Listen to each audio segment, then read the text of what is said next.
ole Lalnunfeli te unau lamsi branch ka anin ring em o anin kwa sai chungin thukwa tur kan pwalo kange mezia zu ten mezia dung ti hlum zelila ram ol sam taka ti kan thei me ani wangin ifim phur zelangu ti kha kanin cha du ni e ole Lalnunfeli te unau lamsi branch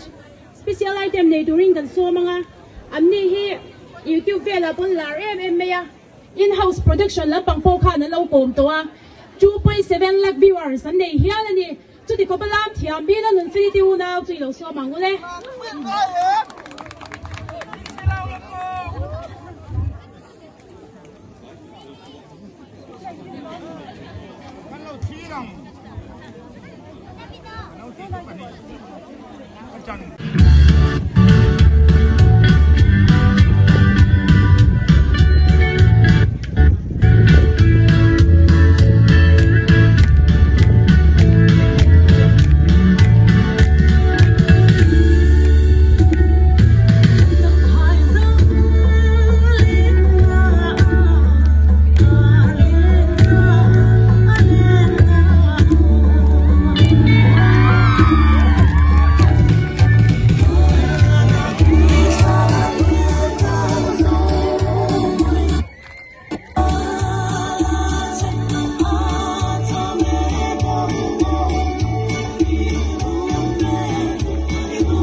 หันล้ำเทียมเองกันกุดป้ากันควาเลียนป้าตัวมึงไงน่าเชื่อว่าท่าเตะเราลักเสกค่ะ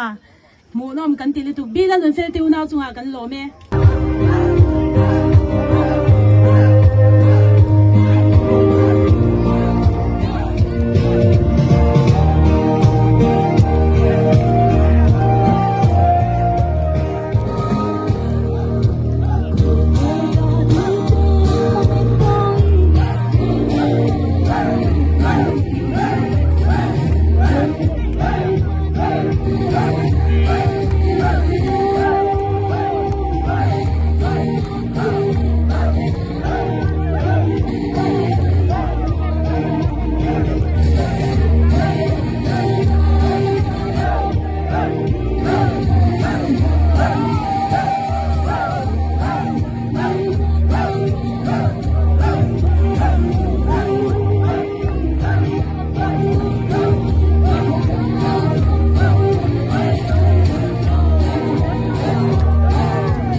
Apa sai thia me nu la share blangi